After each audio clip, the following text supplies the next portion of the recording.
esse youtuber, que é o Felca, né, ele denunciou esse processo de adultização, crianças monetizando, crianças sendo usadas, né, para monetizar e para remunerar, e que é uma coisa sem controle que, se a gente não tomar uma atitude, realmente pode descambar, como no Brasil já deve estar em alguns setores descambando. Eu achei importante, sabe, esse trabalho que o Felca fez, de colocar as claras, né, como é que isso acontece nas redes sociais, acontece no Instagram, acontece no TikTok, no Quai, em todas essas redes sociais, uma exploração e uma exposição dessas crianças extremamente vulneráveis, e ele mostra, né, o que é muito importante nesse trabalho que ele fez, é que ele abre uma conta para não ter nenhum registro em relação à navegação, né?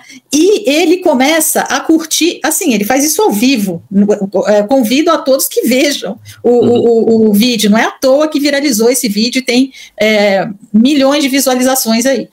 Ele mostra, ele abriu a conta e ele começa a curtir fotos de crianças, né? E aí os algoritmos, sistemas algorítmicos, no caso o Instagram, que foi a plataforma que ele usou para mostrar no vídeo, começa imediatamente, né, 5 minutos, Conde, a trazer no feed dele imagens de crianças, e na hora que você pega as imagens das crianças, e não só imagens de crianças utilizadas para exploração da crianças imagem, que estão ali só, né, como...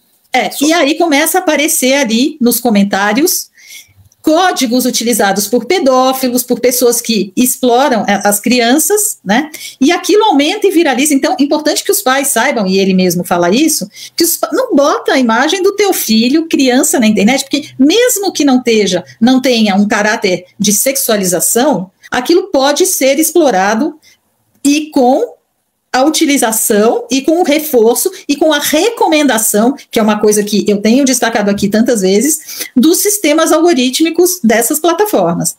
Mas o que eu queria destacar, Conde, é o seguinte, e aí o Felca, o que ele faz também? Ele denuncia isso, faz um boletim de ocorrência, ele mostra o número dos processos, denuncia ao Ministério Público, tanto é que ele conseguiu uma ordem, o Ministério Público consegue suspender o perfil de uma dessas pessoas que faz um tipo BBB na plataforma, explorando meninas, né, de 11, 12, 15 anos, ele faz um BBB na internet, sexualizando essas meninas. As cenas são chocantes, precisa respirar fundo, sabe, para assistir o que ele mostra ali.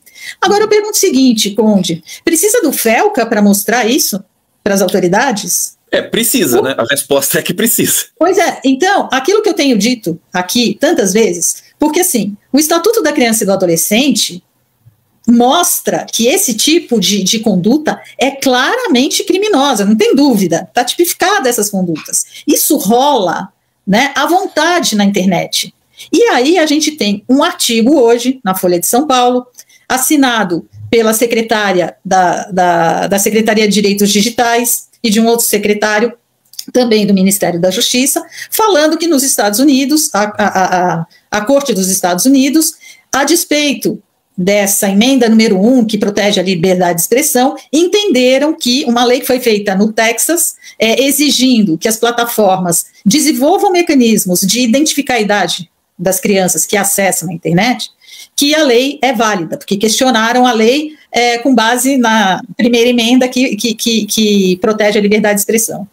Aí eu pergunto, nós temos aqui como próprio artigo assinado pela secretária e pelo secretário, dizendo que nós temos 2 resoluções do Conselho de Defesa da Criança e do Adolescente, do Conselho Nacional, o CONANDA, determinando classificação, mecanismos de classificação para acesso a redes sociais. Nós temos a lei das bets aí, que obrigam que se identifique a puridade, que se criem mecanismos de identificar a idade para pessoas não acessarem esses jogos absurdos, que mesmo para adultos têm causado danos gravíssimos, em larga escala para os brasileiros, especialmente os de baixa renda, mas que menores de 18 anos não acessem esse serviço. E aí eu pergunto, a gente tem essas leis, a gente tem resolução, a gente tem ECA, por que o Ministério da Justiça, por intermédio da Secretaria de Direitos Digitais, da Secretaria Nacional do Consumidor, usando as atribuições que possui pelo Código de Defesa do Consumidor, pelo decreto que estabelece o Sistema Nacional de Defesa do Consumidor, que atribui a esses organismos o poder de chamar as plataformas para adequarem, ajustarem as suas condutas, a formularem, a firmarem termos de ajustamento de conduta. O Ministério Público também tem atribuições para isso. E aí a gente precisa do FELCA colocar essa questão na internet para que a gente bote freio com a quantidade de pesquisas que a gente tem. Sim, de dinheiro, de recurso, né? Mostrando, né, a exploração indevida de crianças e adolescentes, e não estou falando só dessa coisa que ele denuncia, da adultização, não, da exploração sexual dessas crianças. Tem outras coisas que acontecem envolvendo criança. Publicidade, estímulo a consumo, desenfreado, tem um monte de coisa. E que a legislação que a gente tem, o arcabouço legal que existe no Brasil hoje, permitiria, na minha visão, não é que permite, é que os órgãos públicos responsáveis estão se omitindo. É o que eu falo aqui. E a lei brasileira é boa, né? Com relação à criança, né? A lei brasileira é boa com relação à publicidade, né? Sim. E o Código de Defesa do Consumidor também, que traz lá de forma expressa o que é publicidade abusiva. É quando você explora a vulnerabilidade de determinados nichos, né, de consumidores, assim como se faz com idosos, assim como se faz com crianças. Então, a gente tem. E, por outro lado, e aí eu queria aqui reforçar a posição de como essa discussão no Supremo Tribunal Federal, que levou a um desgaste enorme do Supremo, né, e que se acumula com todas essas questões de Bolsonaro, prisão, etc. A discussão sobre a constitucionalidade do artigo 19, né, com uma atuação regulatória pouco ortodoxa por parte do Supremo Tribunal Federal, né, da atuação das plataformas, como que está tudo desencaixado, né, por que nós precisaríamos da atuação do Supremo Tribunal Federal para exigir das plataformas uma atuação de não permitir nas suas redes o cometimento de crimes contra criança e adolescente. Mas aí eu pergunto, mas por que não fizeram as denúncias e não tomaram as atitudes que o FELCA tomou, né? De ir para a polícia... E ele correu risco, hein? Porque mesmo que você denuncie, se alguém é mal intencionado, pode te denunciar, né? Não, ele já está, no vídeo ele conta que ele já sofreu denúncias de fake news dizendo que ele estaria envolvido com com casos como esse e que ele teria interesses escusos em trazer esse assunto à baila, né? E aí ele ajuizou ações contra essas pessoas. Algumas delas já voltaram atrás e assumiram que estavam fazendo denúncias falsas, né? E ele está sendo extremamente ameaçado.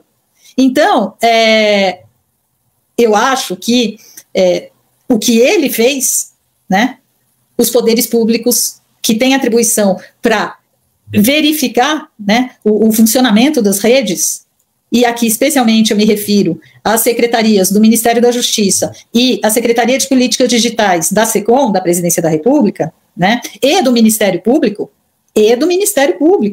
né, de agirem, né, e imporem as leis que existem.